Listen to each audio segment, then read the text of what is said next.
He put this. Caller, do you know who Zach De La Roca is? I know his cousin. One second, I gotta go. Sorry. Hello? Damn. Sorry. Well, I thought you was talking to us. I thought you were hanging up on Who were you us. talking to? I was on the phone with someone else. My bad. What were y'all talking about? I was actually planning. You I was actually planning a ghost moment. hunt for tomorrow night. Oh shit. Paranormal investigator. Like yeah. a real ghost hunt? Yeah. Damn, I'm already into this. How'd you get into that? So basically, I knew that ghosts were real, and everybody knew it. thinks that ghosts aren't real. So I decided that you know what, this country needs a TV show where we can prove that ghosts are real. So that's what I set out to do. I started my own paranormal investigation team called the Scientific Researchers of the Unknown. Let me ask you a question. Ever since then. Have you ever been ghosted? Yeah. Possibly. All right, Eric, hang up. I'm just kidding. Don't hang up. Do you have a link? Yes, I will post that in the chat right now. I'm gonna hang up on you for that joke, Cam. I know. I'm gonna get smacked. Cut the mic. I can feel it. Give him a 1 minute timeout. What's your username? You're gonna get your mom gonna ground you. Yeah, Right. it's that joke. How did you know that ghosts were real? Because I've seen them. What they look That's like? what's up. What did they look like? The thing is, you can't see them, but no, you can't see me. You can sense You them, can see me. and you can, if you have the proper technology, you can detect them whenever you want. And you have this or no? Yes. Okay. Should we play your trailer, or what do you? Yeah, go ahead, play whatever you want. Oh, okay. Don't tell Joy that. Yeah, We'll be don't here tell. for Yeah. an hour.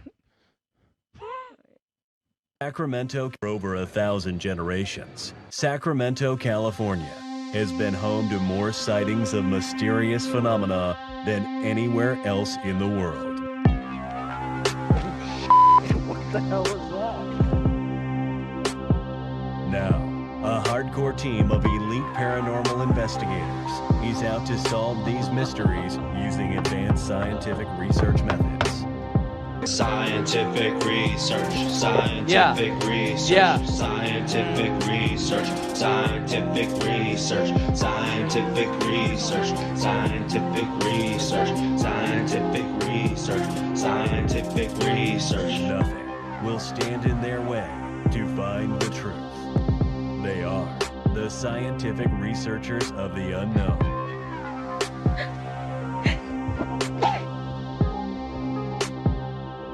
They have a phone number. Damn, you guys are about to get blown up because it's 50,000 people watching this. They're gonna call that number. So. Well, we have plenty of agents that will be able to help them out. All right. I'm looking at this website. You have this deck. Or no, it's not even really a deck. It's just this first page. Okay, so we're on your website. Tell us some more about the show. So, we've gone to a bunch of different places, mainly Sacramento, California. Our first episode, we try to go into the underground of Sacramento because it's actually been built over. There's like an old city that used to be there, but it got flooded all the time. So they built another city on top of it. We built this city. We were trying to go into the underground city, but they wouldn't let us. So that's when we first knew that there was something going on because they were trying to hide something down there. Who wasn't letting you? Yeah, is it blocked off or is it a police officer or what? No, they do tours down there all the time. But when we told them that we were part of a paranormal investigation team, they told us that we couldn't do it. Damn.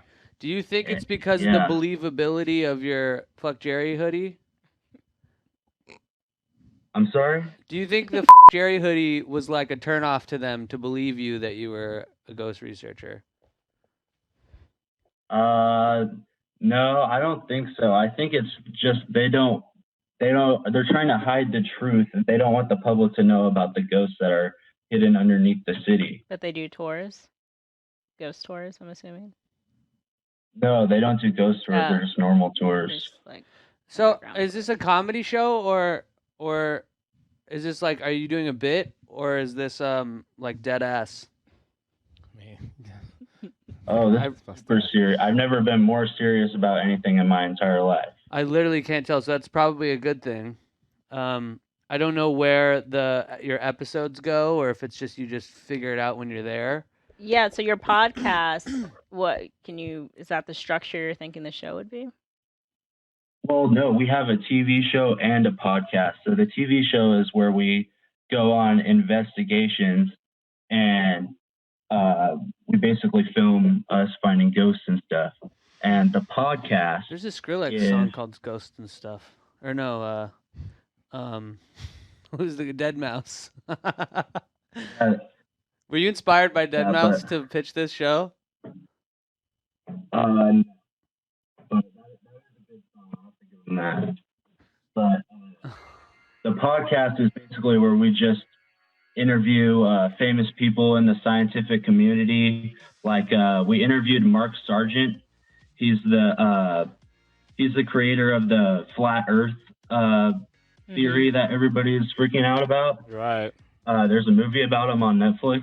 It's actually We interviewed a real life vampire, which was pretty crazy. Do you have that on video? Yeah, and then- I see there's a YouTube link. No, it's only on audio. It's the episode 5 Vampire Mythbusters. Right. Let me ask you a question. Do you think that we're the best place for this idea? I don't know. I think if you guys are willing to make a deal on the show, then I would be available for that. But I also am looking into Amazon Prime Video, so there are some competitors some right now. competitors. Well, here's the thing. Jeff Bezos is watching this, probably. So if he likes it, Yeah. it is what it is. We can get in a bidding war. It's whatever. Yeah, you see how we throw the bag around like We gave like, 10,000 out fucking- the bag. What's he doing? like cornhole players. You know what I mean? We're not afraid about throwing money. We just gotta. I just want to know what you like. Why? How do you think this would fit here? I think that this would be a good weekly TV show. That's For Adult Swim. Yeah, or maybe Cartoon Network. Oh, okay. Yeah. I don't know. There was already Or a a- ghost hunting show on Cartoon Network for real. The Other Siders. Yeah, that was one of the big inspirations for this show. Watched that growing up. Mhm. Okay. But All right. also, I think this could be a good internet show too. Maybe, I don't know. Well, I guess you'll find out. Mhm. Just totally demoralizing. All right. Thank you. Thanks for calling. Does that chart? Here's where we were. I'm interested. I would chart it. Yeah. I'd actually would chart it. I appreciate how How is So it who any gets different bumped? from any of the I guess ghost shows that chess. are on TV? I'm cause you never go off the actual person. I thought their presentation and their confidence in their knowledge of what they were trying to do was good. I have a Twitter. And they have a Twitter. What I- place does that fall in? Okay. Second, I mean, I don't know. third? No, you go for it. I was gonna put it. I'm just like. Chess just didn't see. I mean, this doesn't. Neither one of them feel like a fit. So Yeah. we're splitting hairs here. Right. Third. Third? Jordy, what do you think? Can I Second? see the board again? I'm sorry. I need a visual cue. Yeah, third. That seems fine. All right. We got 13 minutes. Did it kick off?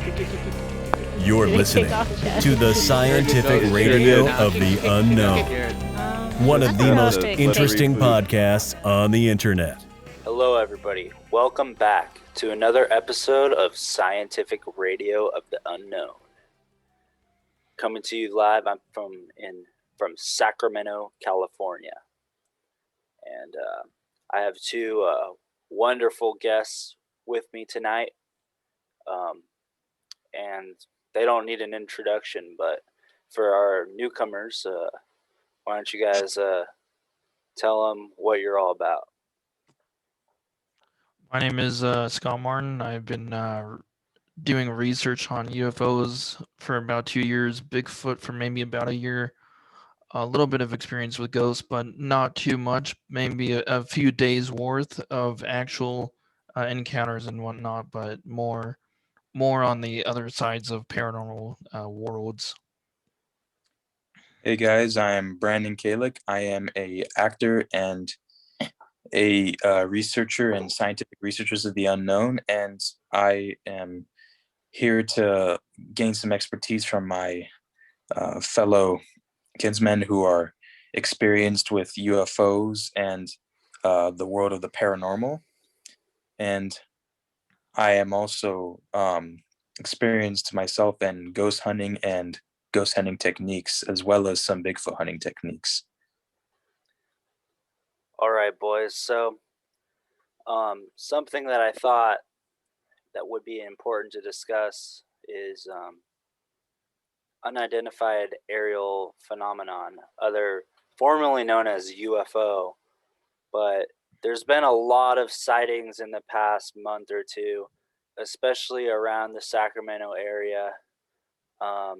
In fact, earlier this week, um, my dad saw some UFOs in the sky. So, what do you guys think is going on? Why do you think there's an increase in UFO activity?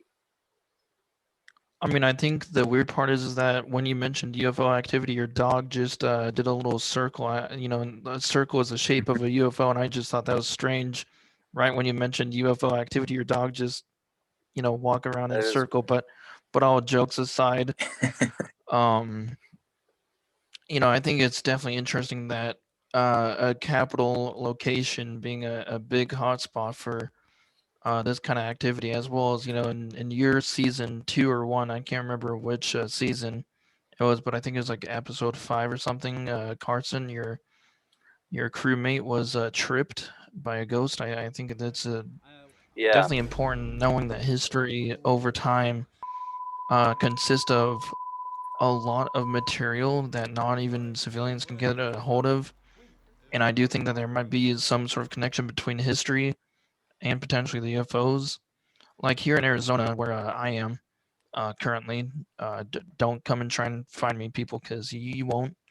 But say the least, when it comes to UFOs in Arizona, the Phoenix Lights are definitely a big topic nowadays, and I definitely think there's something that's linked between Phoenix and Sacramento.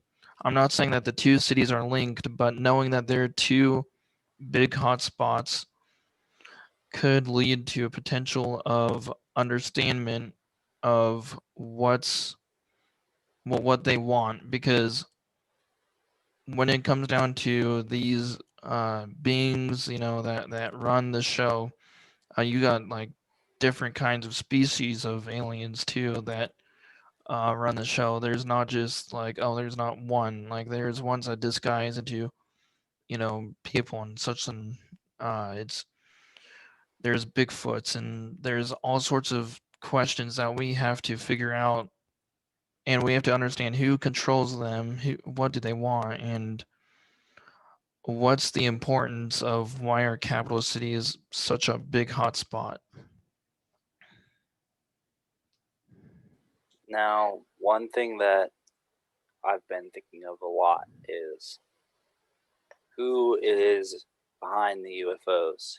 Is it extraterrestrials? Because that's what everybody tends to think at first, but could it possibly be Bigfoot? Because one of our fellow researchers, Jesus Pion Jr., also known as Gonzo, let us know. Breaking Bad. Breaking Bigfoot on YouTube. Yeah. Said that he's often seen Bigfoot piloting the UFOs. And on top of that, maybe UFOs aren't aliens at all. Maybe it's just secret government projects that we don't know about. So, I mean, you do have the Space Force, which is definitely a top priority. And not they claim in their recruiting video. If you check out the recruiting video on your own, I'm not gonna make you do it during the show if that's not what you want to do. But they mention, oh, we don't only fight. Well, they say in the recruiting video, space fighting isn't all about just space, but protecting the United States. But the question that I find interesting the most when watching the recruiting video is, what's so protective over the United States from not just, people that are in the entire world, but what are we defending from outside the world? Because I know there's asteroids, right? And then we obviously know of UFOs. They've been released from CNN, so we obviously know that they're out there. It's not like, oh, UFOs are gonna be like zooming out. No, you gotta look for them hard. Like I haven't seen many in probably a month or two. It's the skies here have been dead silent, which is kind of strange to me. I think that there could be something going on, but it's definitely important that we do focus on that link of who's controlling them, because it could be some experiment, and on top of that, you know, figuring out who's controlling them is the hard part, because we're obviously not flying in the sky. We're here on the ground, and that's a difficulty. Um, Carson, also, I agree with you on that, Scott. Also with the fact that you said that the UFOs are probably most likely out of this world, and they're not from within this world, because you what you told me the other day was that scientists and our most experienced experts even stated that we've only discovered about 3% of our universe and outside of our world. So there's so much yet to be discovered. And personally, I think we're asking the wrong question here. I don't think it's really about um I don't really think it's about who's in charge or who's flying these UFOs. I think it's about what's the purpose of these UFOs. Because once you find that purpose out, then I think all the other questions, or at least most of them, will be answered.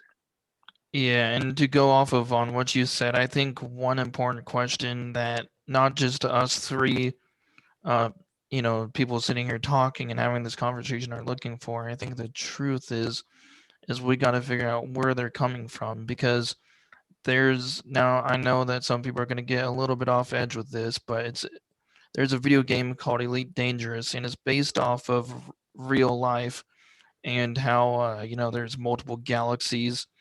And my theory along with that is that, yeah, there's multiple galaxies that these beings could be coming from, and we may not even know like what percent of those galaxies actually exist. And when it comes down to focusing on that question, is we gotta identify where they come from, because these higher programs like SpaceX, NASA, all of them, they know what's out there, but we don't. Like, we can't just fly up into space. Like, good luck if you plan on doing that. Like, I wish you luck, but that's a long shot from now until that truly does happen. But I think our main focus is finding the bits and pieces here on Earth, such as scrap material that may have been from crashes, going to former crash sites,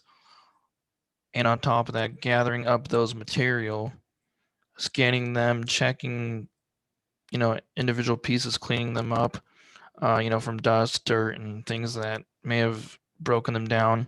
Kind of rebuild those pieces together, put the pieces of the puzzle together, and think of it more like a puzzle. Like, if you ever put a puzzle together, a UFO that crashes here isn't going to just be together. It's not going to crash together. Like, if you drive a car, you run it into the wall, it's not going to be all together. And if you do, then that's a miracle. But that's one thing that we all got to look for as researchers. You know, Also, it's crazy because we're closer than ever now to really being on the verge of some extraterrestrial specimen, because just recently the NASA rover Perseverance just touchdowned on Mars, and that's a big step for mankind, because now the big red planet is gonna give us a lot of insight and data into how the planet's structure was formed, and to the things that land at the surface. And different forms of evidence that show if life could have been sustained on that planet, because we had some readings in the past of uh, some former salt deposits and minerals being on this red planet, but now we can actually confirm those once proposed theories. And I think this is a small step for something that's going to be very huge in the next couple decades. And I think I think we've entered the era of the UFO. Yeah, I definitely do see what you're saying there, and I do agree with you that there is potential life on Mars, or at least there once was. Because it's so similar to where we live, and it's only a matter of time before an asteroid hits Earth, or we're gonna have to send humans out to, that's why we have the ISS up in space. Ultimately, is because if anything bad happens here, there's somebody out there that's gonna continue this life to go around. And going back to that question of was there life on Earth, I truly believe that there may have been. Obviously, not like you and me, where we have 5 hands and 2 feet, in a full body of different sizes. I do think that there was some sort of life on Mars. Not saying that I don't know what it is, because I don't, but I also do have a feeling that they were definitely some sort of kind of beings, but something bad definitely happened there, because there is still a no, not solar, an ice cap that is on Mars, but I don't know how long that's going to last there until we actually physically get there, not just some rover chilling. And I think that's also another important key that we got to look is for ice or potential water, potential hydrogen, because all of this O2,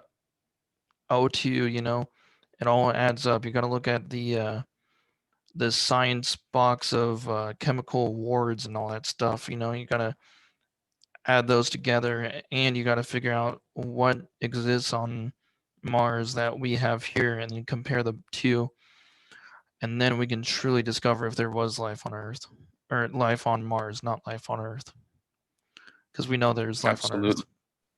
Now I'm gonna say something that you guys have failed to brought up so far, and it is gonna offend some of you out there. So I'm sorry, but it has to be said. But Mars is probably not even real, honestly, because a lot of people are saying that we live on a flat Earth.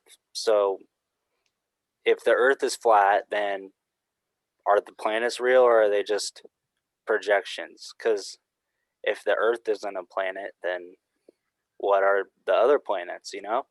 And also, NASA has been caught faking Mars pictures because a lot of these pictures that they send and post on their website have stuff from Earth on it.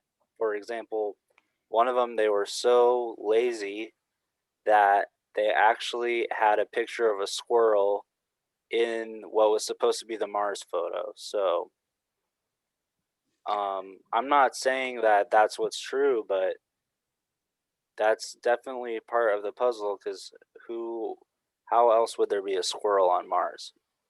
That means that either squirrels living on Mars, which confirms alien life, or somebody's faking something. I mean, maybe the squirrel decided to jump on with the rover. No, I'm only kidding. That I mean, even if then, I mean, they did that send squirrel is monkeys. one lucky squirrel. Yeah, but you see, that's I think that's false. I mean, the first proposition that you made, that most people are in belief of, the planets not necessarily being planets or perceived as planets, but merely like some flat landscape that is kind of edged around our reality, or a perception of reality. Um, that's I think that could be true to some extent. We've had scientists, people who say that, we're heliocentric. Yeah, over time, we've had astronomers, different people saying we're heliocentric, we are ethnocentric. We've, people have had different beliefs, and you know, even today, some of those things could be or could not be true. But I think that people who are, the most successful in our society, those leaders are the ones with the power to influence others with those beliefs, such as, for example, Elon Musk and his time and money, and you know this investment spent into developing SpaceX to make it such a large and successful program, to this giant conglomerate right now. This is, like I said, this is the era of the UFO because Elon wants to desperately find these UFOs. Yeah, I mean, when you have a guy like that at the top, and he's they're considered the richest man in the world right now. You have a guy like that at the top, you're looking at a whole new window of opportunities because we didn't have anybody as open-minded as that before, or at least I disagree. I don't think I think Elon Musk either knows about the UFOs and isn't telling us, or they don't exist. Because if they are real, he would know about it, and because people see them all the time, just everyday people. So, like, either they're not real or he's not telling us about it. No, I believe they're real. I believe they're real. I just think the issue is that they're trying to make. I think that these extraterrestrial, these beings are trying to make a smokescreen that makes us want to believe it's the government, but really it's them. And going to your second thought, Carson, I think that people are skeptical of NASA because of their fake photos. I believe that is somewhat true, but also I believe it's because I believe other third-party programs and other corporations are trying to um, gain and grasp that information from NASA because those images, those are very, very, very big findings. Even the smallest picture in space from NASA is like it's like a bar of gold. It's huge because most people are on in our lifetime. I mean, we don't know if most people will ever go out into space, ever see space, right? I mean, I don't know if any of us will ever see space, but the thing is, you know, those pictures are worth a lot.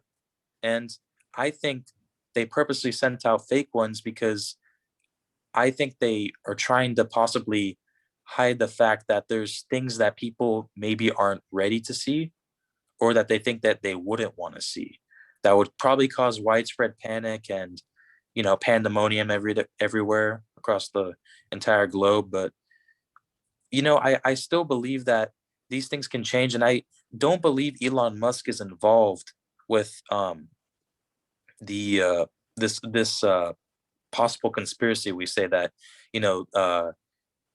these UFOs keep flying everywhere and that they're so apparent and that it's so common to the point that people are on the edge of finding out or pushing into somebody to make that final judgment.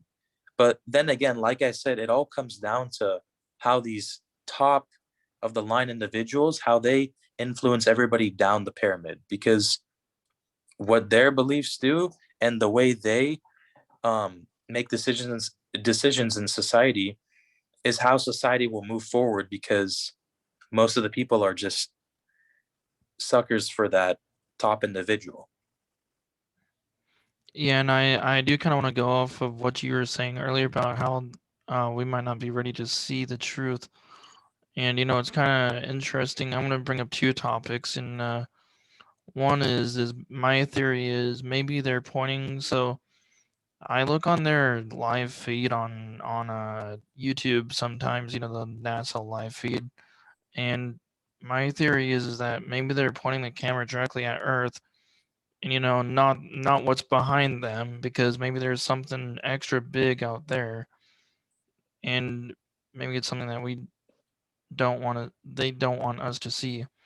But the other side to this is we have to look at the 180 days bill that Trump made before he left office to release UFOs, and we gotta take that into account as well, because it's gonna be only a matter of just a few days or so, maybe even a month or two left until we actually know the truth, and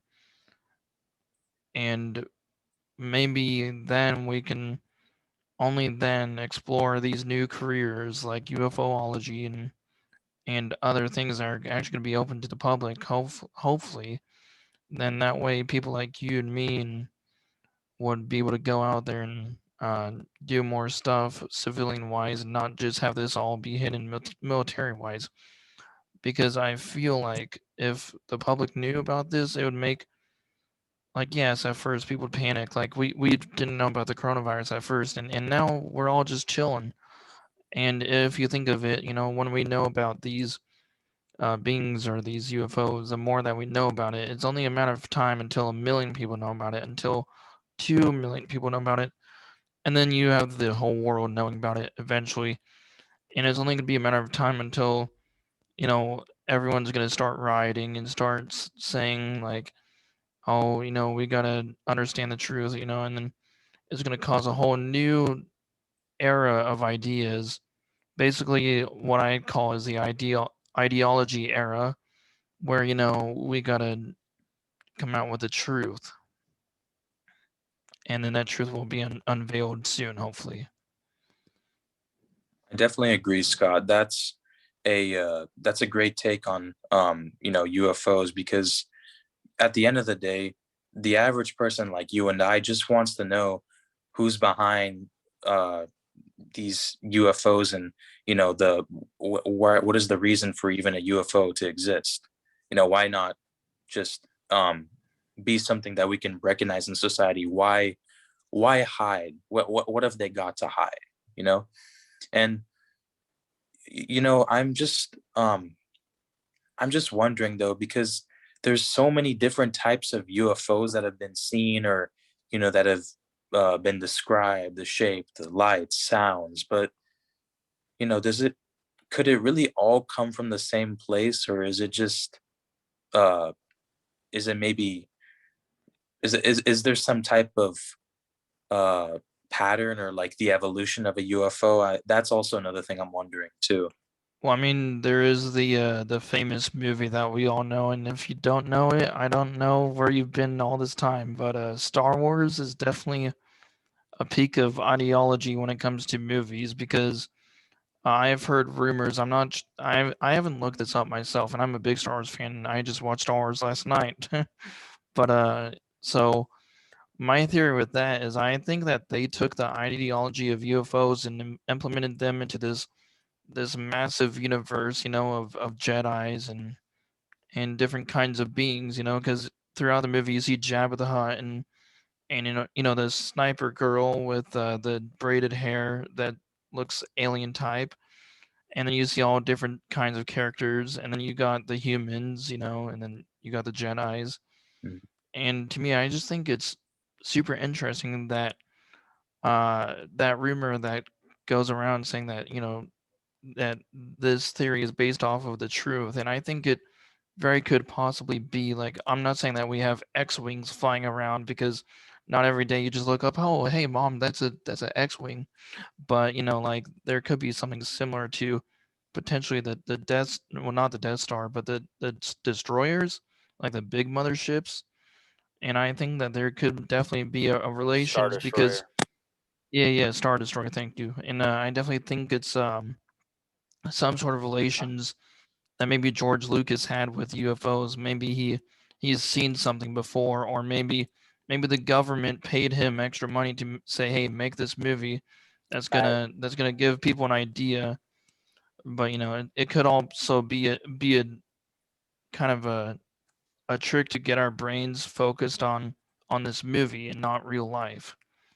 George Lucas did It come just up with the idea of Star Wars in a dream.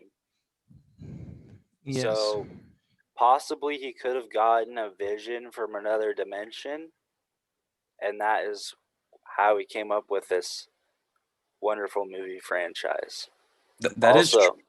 The science of consciousness could have made such a big deal that, like, maybe the science of consciousness from these extraterrestrials is attracting maybe, specific people on purpose who end up being like the top people, or people who are already predetermined to be successful, and then they say, hey, through transdimensional technology and through that ability to say, we want you to influence the public like this, or announce this or do something like this, because that's how these decisions are going to be made, and that's how society should move forward. But I think that was interesting when you said that.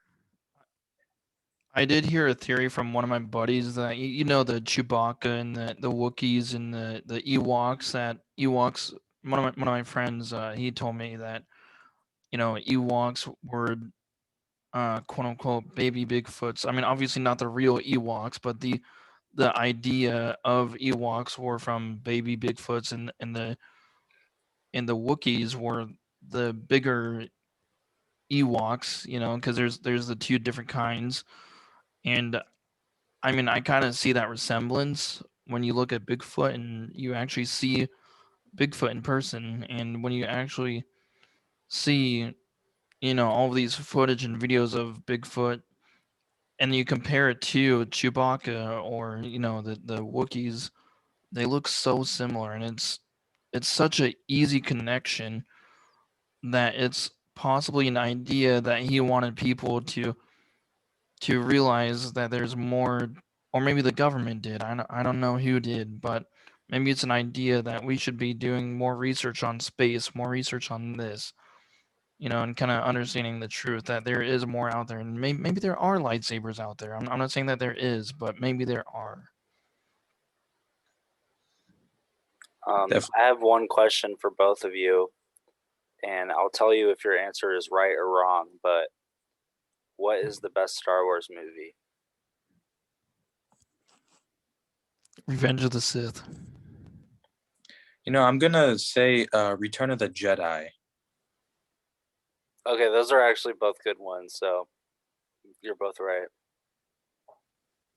Congratulations. Hey, I got good taste. As long as you don't say episode 8, then you pass. Well, the thing is, oh yeah, well, they kind of went on downhill. You guys, George Lucas had like, a strange epiphany. Like, this is, this only happens to so many people, and for a lot of those people, it doesn't go anywhere. But George really implemented this idea, and look at how society's become for the last 40 years. I mean, look at how much we've changed just because of one movie to have the influence of, some idea maybe catapulted from, who knows, a space race, or somebody who tried to maybe contact through the science of consciousness to George Lucas. Because guys, there's something we're not seeing here. There's something, sorry to cut you off, but there's something we're not seeing here. And I mentioned before, George Lucas had the idea of Star Wars come in a dream. He's not the only great mind in history to have their greatest achievement come to them in a dream. Albert Einstein had the theory of relativity come to him in a dream. He didn't just think of that, he dreamed of it, and he was like, wow. Same thing with Charles Darwin and his theory of evolution. That came to him in a dream also. So what is this thing that is sort of influencing these major events in our culture through dreams? Could it be the subconscious? Could it be some sort of God? Could it be the Force? It could be something from above, because that's not the average man idea. This is a out of the box, superhuman ideal that you're implanting in, or you're influencing like an average person, like you say, like Charles Darwin, before he expressed his ideas after somebody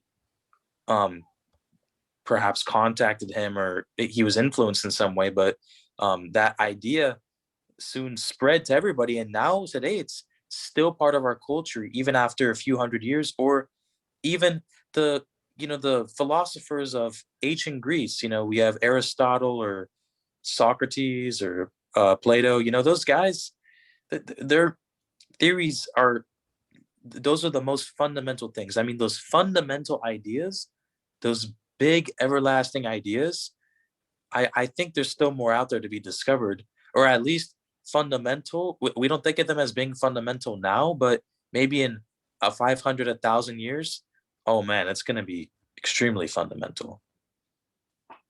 Yeah, and going back to what Carson said about, people having these crazy dreams, I've had some crazy, I'm pretty sure we've all had crazy dreams, and one of my big dreams I've had, probably, I think it was about a week or two ago, I remember I saw like some sort of form of me going into hyperspace, but it wasn't like I was in space because I was still my former self.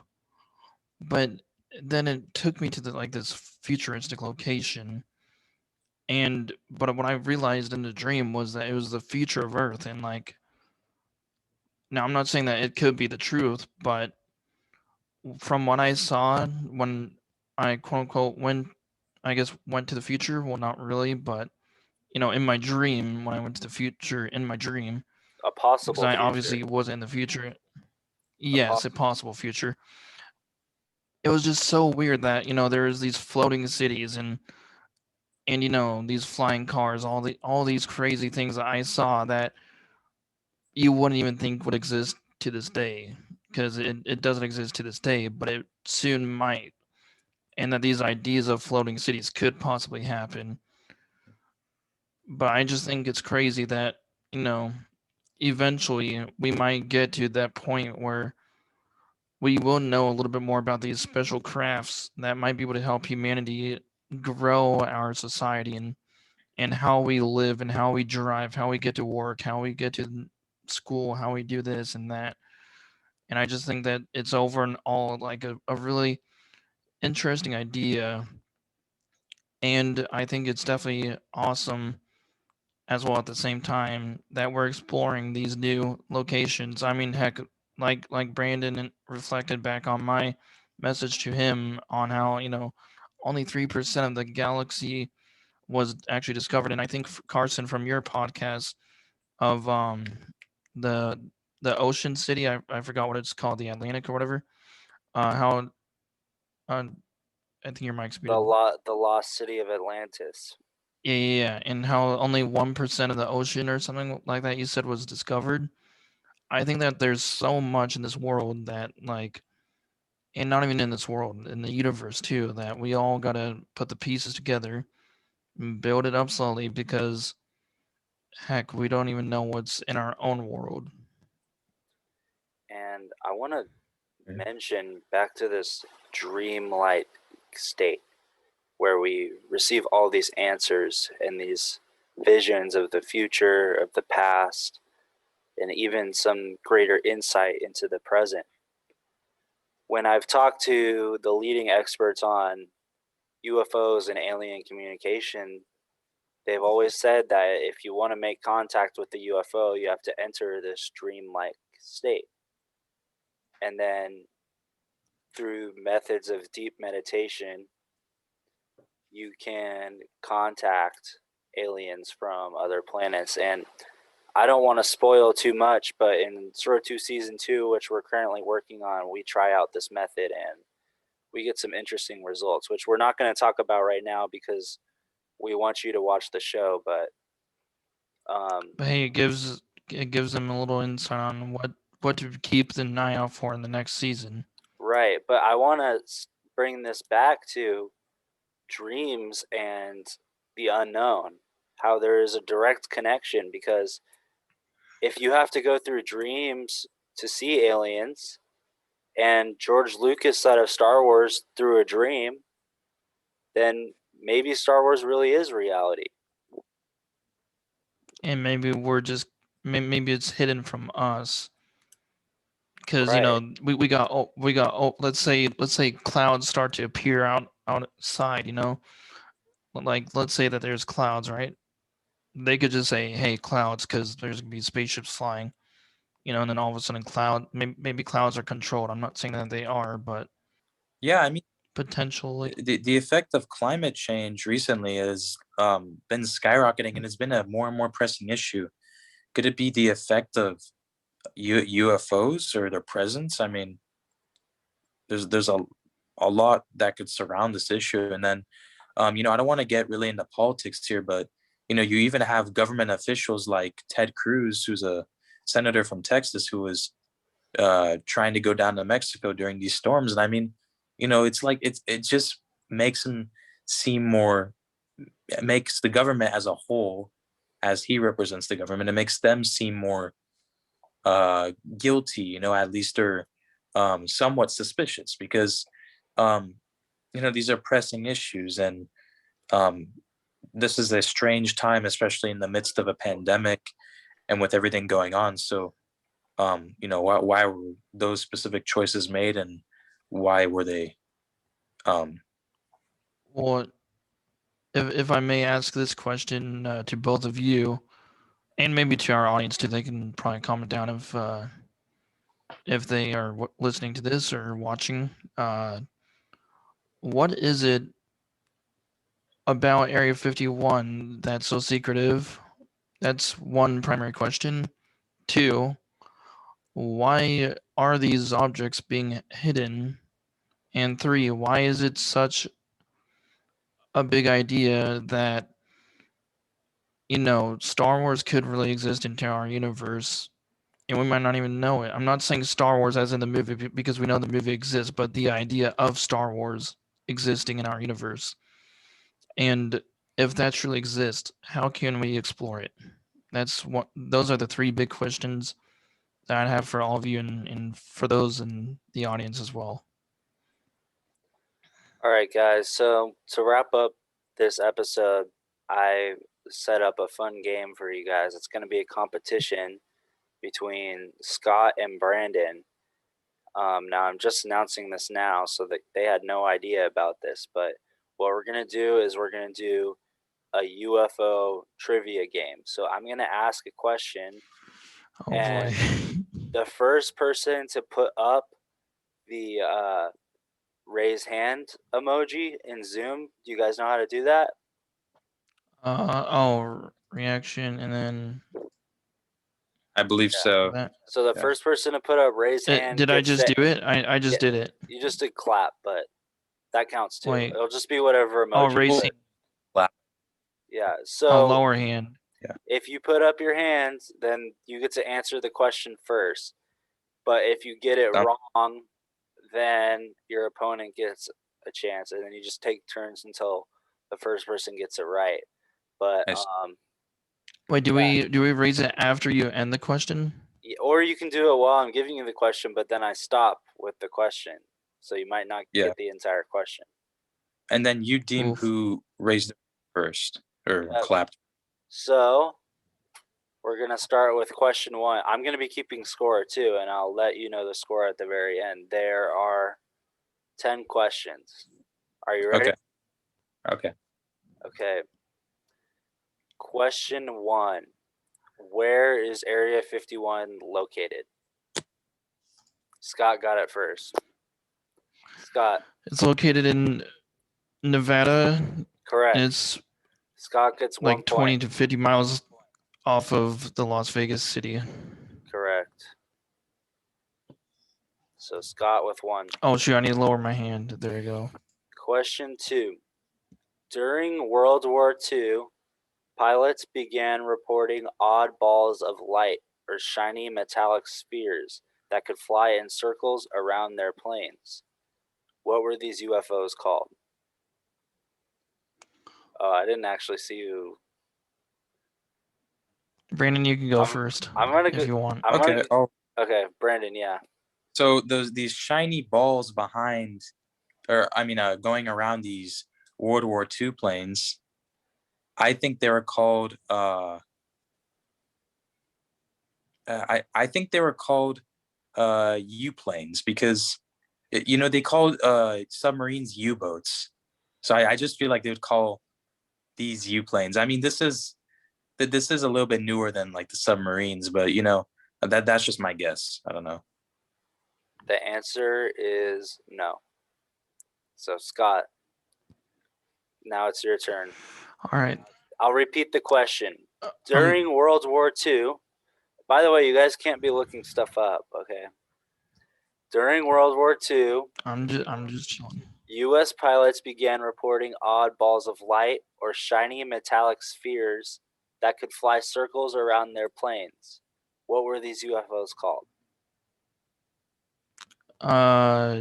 Unidentified flying objects. Wrong. Brandon. I'm gonna say that these were called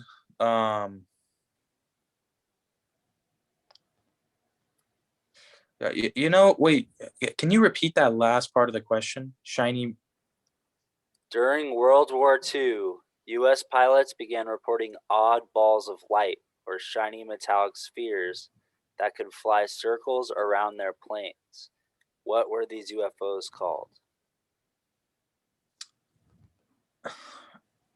I think these UFOs were called blips. Wrong. So Scott, I'm gonna give you one more chance. I want to take a shot. I want to take a shot at it. I'm gonna give you 4 after you get to try one more time, and then I'm gonna give 4 options on one of them is the answer, so it's gonna be multiple choice. So, unless you can get it right now. I'm gonna just wing it. USOs. Wrong. Okay. Okay, so the options are A, pilot lights, B, missionary lights, C, sidecar spots, or D, Foo Fighters. So it's Brandon's turn. Oh, I thought we were doing the raising hand. Oof. No. I mean, man, I'm gonna call them pilot lights. Wrong. Really? Wow. So Scott, your turn. Missionary lights. Wrong. Foo Fighters. Correct. Yeah. Brandon got it right. Okay, so wait, so is it 1-1? I'm not gonna tell you the score till the end. Oof. All right. Question 3. When was the earliest known UFO sighting? Scott. 1965. I'll give you a hint. It's earlier than that, but Brandon, your turn. What was the earliest known UFO sighting? 1947, Roswell, New Mexico. No, gotta go even earlier. Scott. All right. 1820s. Nope. Earlier. I'm thinking around the time maybe around like 50 BC. Around that time, I think that people maybe saw strange objects in the air when like the air was maybe like during a fire or something. Maybe they thought it was a fire, but it was a strange object coming out from the air, and then they realized it's a UFO, but they didn't think of it as a UFO at the time. Wrong. Even earlier. Wow. Scott.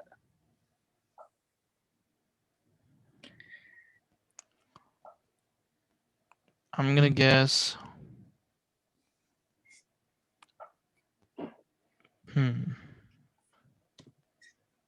1 BC. No. that was later than Brandon's answer. Brandon said 50 BC. Okay, Brandon, your turn again. I was gonna say, I was gonna say the ancient Egyptians when they were building the pyramids. So probably around like, I think that's like 200 BC, 300 BC, around that time. I mean, I might be wrong, but. Brandon, I think I just saw an orb like literally next to you, right before you answered the question. What? Which I'm gonna review. I'm gonna review this footage, but I think I just saw an orb.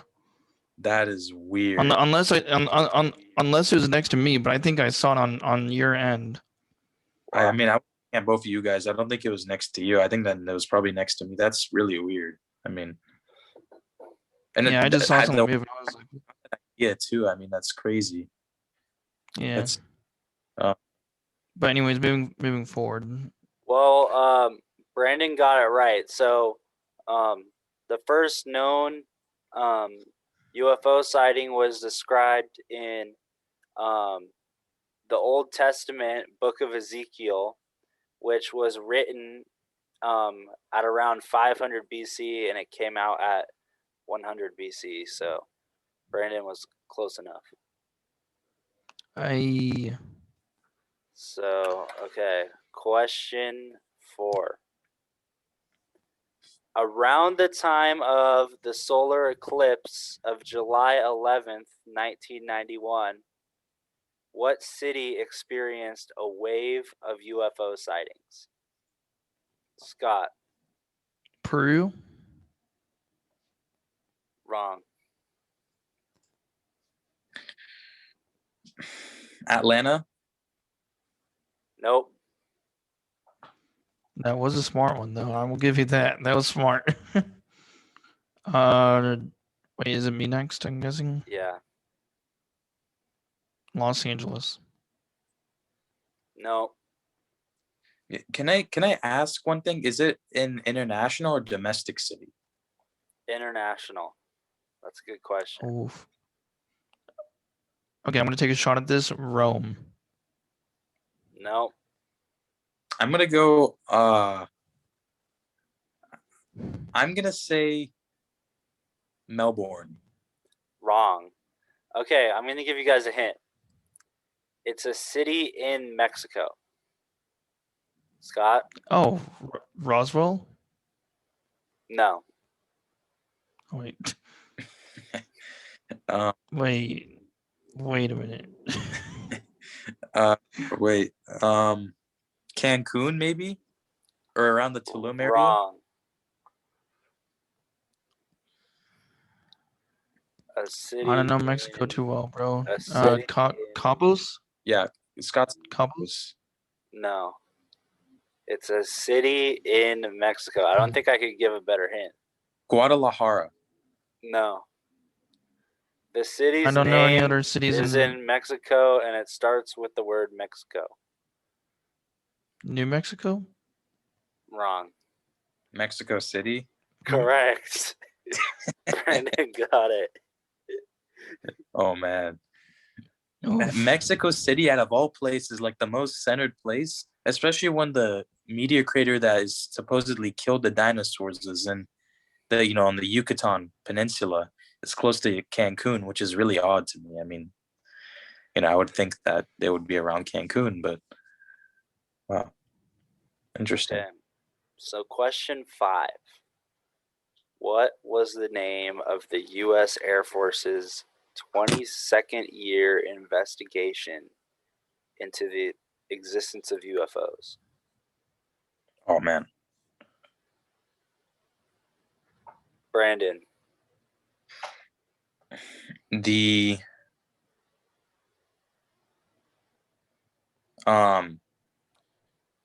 25 years into the existence, you said?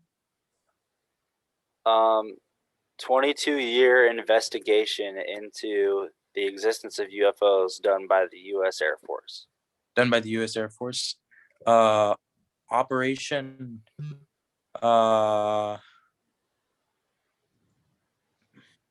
Right, let me do that. Oof.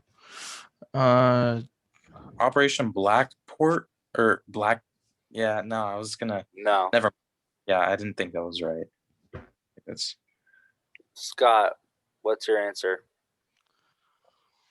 I'm just gonna randomly guess, probably way off, but Operation Roswell.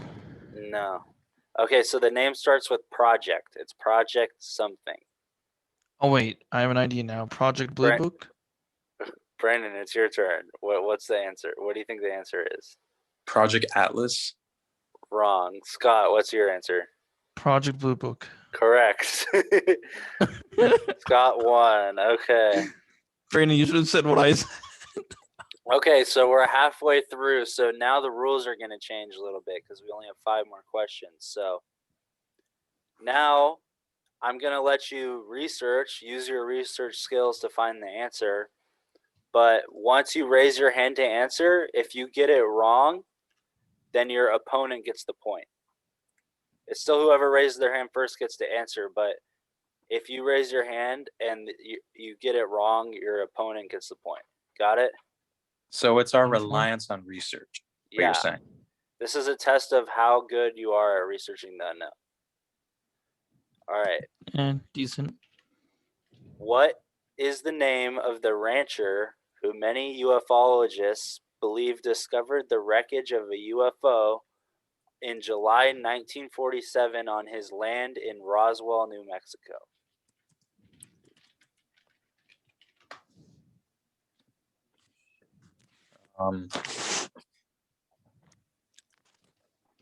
Remember to raise your hand when you get the answer.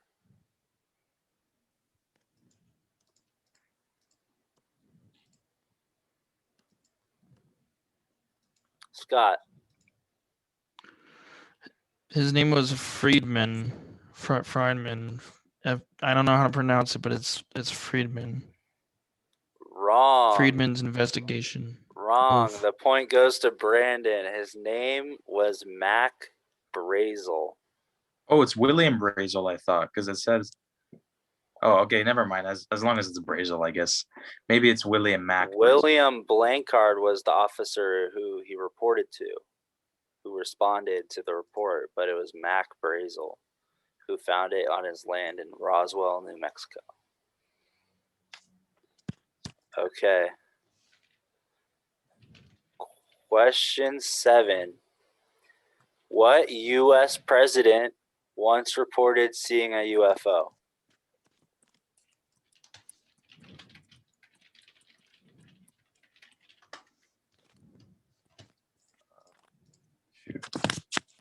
Brandon raised his hand real life, so he gets it first. Oh, oof. Jimmy Carter.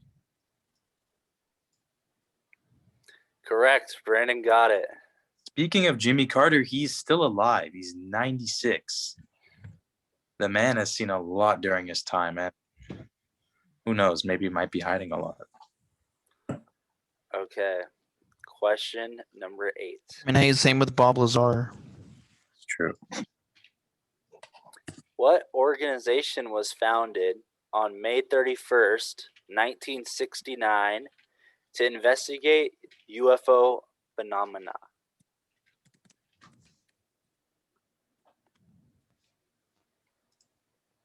Oh, wait, actually, I think Scott got that one first. Okay. Is it called Mutual UFO Network? Correct. The Mutual UFO Network, also known as MUFON. So the point goes to Scott. Question number 9. We only have 2 questions left. What is the name of the hidden base near Area 51 where Robert Lazar claims to have worked? Scott. Area S4. Correct. The point goes to Scott. I didn't even need to finish the question. That was some expert research right there. How do I get rid of my Lord? How do I get rid of this? I don't know. Okay. Okay, I'll just put a thumbs up then. Okay. I'm going to tell you guys the score. So right now, it is 4 points Scott, 5 points Brandon. So if Brandon wins this question, he wins it all. Oof. Scott wins this question, then we go into a tiebreaker round. Are you ready? I'm ready. Let's do this. What explanation was offered to explain a UFO sighting near Kyoto, Japan in the year 1235?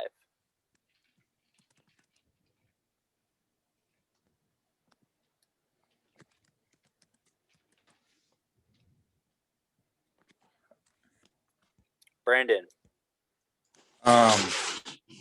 Well, General Yoritsumi in September 24th, 1235, and his army observed mysterious globes of light flying loops in the night sky near Kyoto, Japan. And the general's advisors told him not to worry, and it was merely the wind blowing the stars about. Correct. Brandon got it. I think I mistyped that year. All right. I mistyped the year. What year did it say? 1235 or 1235. I typed in 1935. Oh. All right. Well, Brandon wins this time. Maybe on the next episode we'll do another game, or if one of you guys want to organize a game, then I could play and dominate. But yeah, I mean, this was great. It was fun. I really like this. Is there a prize? It's you get a high five in a COVID hug. Yeah, Brandon gets the prize is that he is researcher. Merch. He's researcher of the week. All right, guys, thanks for tuning in. If you want to find more Srotu content, you can go to srotu.org. That's where you're going to find everything. Srotu is a true trademark that you can trust. Okay, we're a service, we're your television network, and we're a podcast as Scientific Radio of the Unknown. So, don't stop. Look into the unknown and research. All right. And Scott, where can they find you at? Elite Paranormal. It's a little bit hard to find, but it should be fairly simple. It has 43 or something subscribers right now, and just some footage of UFOs and stuff, basically, and pictures and all that. We'll put a link in the description for you to go check out Scott's channel. He's got a lot of great stuff on there. Yeah, so it's any it's last on hold words? right now, though, since it's my channel's on hold right now since there's not a whole lot of activity here, but as soon as the activity rises up, then there will be. Okay, well, I had a great time on the show. Hope you. Yeah. Brandon, I just saw what Scott saw earlier on your screen. Really? We were about to leave. It's I don't know. It's to my right of you, so I don't know. That'd be my left. Or wait, no, this way. No, the other way. The other way. Brandon, yeah, it was over there, to the side of your head. It moved down. Brandon has some paranormal activity at his house. We need to do an investigation. We definitely do. Yeah, Brandon, let us know if you have any dreams about the paranormal. Maybe it could be George Lucas telling you about Star Wars. Being real. Mm-hmm. All right, well, thank you for listening, guys. See you on the next episode.